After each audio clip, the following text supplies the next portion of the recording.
Paulina Eka Rizky dengan NIM 2381140509 dari Prodi Farmasi. Perkenalkan, saya Gavin Gracia Bayen dengan NIM 23811406 dari Prodi Farmasi.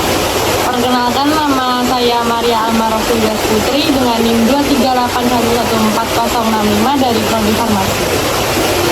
Jadi di sini kami akan membahas tentang hak asasi manusia, hukum, dan juga demokrasi. Selamat menyaksikan.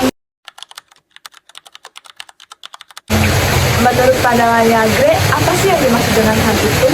Oke, jadi menurut pandangan saya, HAM itu merupakan hak atau anugerah yang diberikan oleh Tuhan Yang Maha Esa kepada setiap manusia, gunanya untuk melindungi manusia dari perilaku semena-mena dan juga dari tindakan kekerasan. Dan hak tersebut tidak dapat dikurangi atau dihambat oleh siapapun.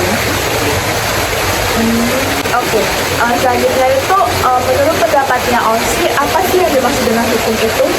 Jadi hukum itu sebuah tatanan atau peraturan yang di setiap negara itu ada, dan itu tuh akan mengikat warga negaranya supaya menaati peraturan-peraturan yang di dalam tersebut, dan di dalam hukum tersebut juga akan terdapat sanksinya. Itu menurut saya. Kalau demokrasi menurut Angel itu apa kira-kira? Sesuai dengan Indonesia kan kita menjunjung demokrasi. Jadi yang saya pahami, demokrasi itu adalah kekuasaan itu ada di tangan rakyat. Jadi jika kita ingin sebuah pemerintahan ingin mengambil sebuah keputusan, maka pendapat rakyat itu diutamakan lebih dahulu daripada pendapat pemerintah yang ada atau yang sedang bertugas di kepemerintahan. Jadi yang memegang kekuasaan tertinggi di Indonesia itu merupakan rakyat, yang berarti dari rakyat untuk rakyat dan bersama-sama dijalankan bersama-sama dengan rakyat. Itu sih menurut yang saya pahami demokrasi yang berada di Indonesia. Oke, Angel. Karena mungkin kita masuk ke kasus nih, mungkin yang beberapa kasus di Indonesia kan mungkin mulai dari kasus hukum dan demokrasi itu kan mungkin sangat banyak. Mungkin dimulai dari dulu deh, gimana kira-kira ada nggak kasus yang mungkin menurut kamu sendiri tuh sangat berkesan gitu? Oke, jadi kalau dari saya sendiri, kasus yang paling berkesan sampai saat ini yaitu tentang topik HAM berkaitan dengan eksploitasi anak, yang dimana saya tidak jarang menemukan di jalan-jalan itu masih banyak anak-anak kecil yang dipekerjakan, bahkan banyak yang di bawah umur, dan mereka dipekerjakan dengan imbalan yang tidak setimpal dengan pekerjaan yang telah mereka berikan, dengan usaha dan susah payah yang mereka berikan. Jadi di situ saya melihat bahwa adanya pelanggaran HAM, di mana mereka tidak mendapatkan pendidikan yang selayak-layaknya, dan juga dengan umur mereka yang masih muda, mereka tidak bisa menjalankan kehidupan selayaknya teman-teman sebayanya, di mana mereka masih bisa belajar bersama teman-temannya, menggunakan waktu untuk beristirahat, dan juga mendapatkan pelajaran dari keluarga atau dari masyarakat di umur mereka yang masih belia. Itu sih kalau dari saya. Mungkin dari Angel? Kalau aku itu yang paling menonjol itu kayaknya tuh kasus mengenai hukum. Saya masih agak bingung apakah hukum di Indonesia itu benar-benar adil dan terbuka. Seperti yang kita ketahui, beberapa kasus yang telah lalu itu ada seorang nenek yang mengambil seekor ayam, namun dia mendapatkan hukuman yang sangat berat.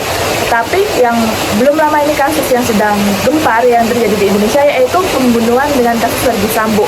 Sampai sekarang pun hukuman untuk Verdi Sambo itu tidak jelas apakah dia mendapatkan hukuman mati, apakah dia ada di penjara, atau bahkan dia malah di rumahnya. Tetapi pihak pemerintah bilangnya Verdi Sambo mendapatkan hukuman, tapi sampai sekarang hukumannya pun tidak jelas. Jadi saya berpikir apakah benar-benar hukum yang ada di Indonesia itu adil dan setimpal dengan apa yang diperbuat, atau hukumnya masih ditutup-tutupi dari masyarakat. Itu sih kasus yang paling saya amati di Indonesia mengenai hukum. mungkin dari hak udah, hukum udah, sekarang ya demokrasi. Mungkin yang akan saya bahas itu topik demokrasi yang terkait pemilu kemarin. Mungkin karena di sini kita sebagai negara demokrasi, di mana itu masyarakat bebas untuk mengutarakan pendapat-pendapatnya.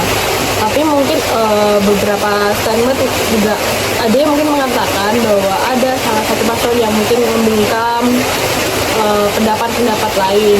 Ada di sini yang mungkin amat sangat disayangkan, yang dimana kita itu sebagai warga negara Indonesia memiliki kesempatan untuk mengutarakan pendapat-pendapatnya baik. Tapi sisi lain kita juga harus mengutarakan pendapatnya itu disaring juga dan tidak terlalu menjelekan pasangan-pasangan lain dengan statement yang jelas dan memiliki alasan-alasan yang mungkin masuk untuk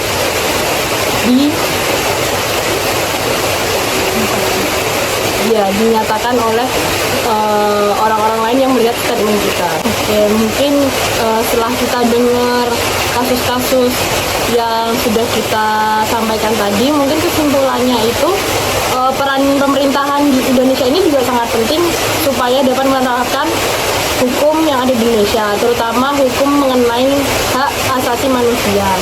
Kemudian di sini juga pemeran pemerintah Indonesia juga penting guna masyarakat Indonesia juga dapat mengutarakan pendapatnya secara bebas dan terbuka tanpa membungkam dengan cara-cara yang tidak mengenakan. Oke, jadi kan setelah kita tahu nih masing-masing dari ketiga definisi dari HAM, hukum, demokrasi, kalau menurut kalian berdua ada nggak kira-kira hubungan misalnya antara HAM, hukum, dan demokrasi itu mereka ada hubungan erat gitu nggak ya kira-kira saling berhubungan atau ada koneksi misal antara HAM, hukum itu saling berkaitan sama demokrasi juga, terutama di Indonesia yang kita tahu sendiri bahwa di sini tuh kita sangat amat menerapkan HAM dan juga hukum, dan juga kita dikenal sebagai negara demokrasi. Dari aku dulu ya, menurut pendapat saya, ketiganya ini antara HAM, hukum, dan demokrasi ini mereka sangat saling terikat. Karena pertama, jika kita ada hak asasi manusia, maka dari personal diri kita ini kita mempunyai hak. Nah, hak ini kita gunakan jika ada hukum, yang mana hukum ini untuk menyusun agar kehidupan kita ini berjalan dengan baik. Nah, jika udah keduanya ini sudah berjalan dengan baik, maka ada yang namanya demokrasi, yang mana kita dapat mengutarakan pendapat kita sehingga apa yang ada ingin kita berpendapat untuk kemajuan negara kita ini bisa kita berikan kepada pemerintah, sehingga pemerintah bisa menjalankannya untuk kebaikan negara kita. Kalau kira-kira nih cara menurut gue itu kira-kira gimana hubungannya? Kalau menurut saya, kan dari ketiga topik ini, yaitu HAM, hukum, dan demokrasi, itu memiliki tujuan yang sama, yaitu untuk mendapatkan kesejahteraan dalam hidup, terutama kehidupan di Indonesia. Jika salah satu dari ketiga topik tersebut atau hal ini tidak ditegakkan, maka tujuan hidup bersejahtera itu tidak akan tercapai.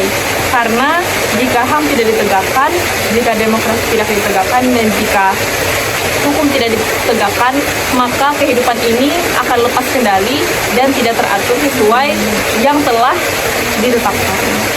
Kalau menurut pandangan saya sih begitu.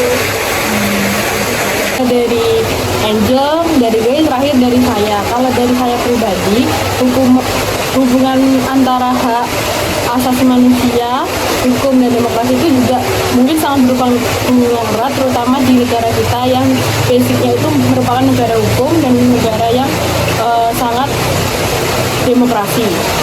Nah, demokrasi sendiri kan sudah diberikan definisinya itu di mana masyarakat itu bebas menyampaikan aspirasinya. Nah, di sini masyarakat juga bebas untuk menyampaikan haknya sebagai warga negara maupun manusia di mata pemerintah. Namun di sisi lain juga masyarakat juga harus tetap menaati hukum yang berada di Indonesia supaya kesejahteraan yang ada di Indonesia itu tetap berjalan. Mari kita sebagai masyarakat Indonesia yang baik, kita menjalankan hukum, hak asasi manusia, serta demokrasi yang kita bisa lakukan dengan berpendapat dan kita saling menghargai pendapat satu sama lain sehingga kita dapat hidup bermasyarakat yang adil dan sejahtera. Baik, sekian dari yang dapat kami sampaikan mengenai topik HAM, demokrasi, dan juga hukum. Sekian dari kami semua, kiranya dapat menjadi bekal bagi masa depan kita berbangsa di Indonesia. Terima kasih semuanya.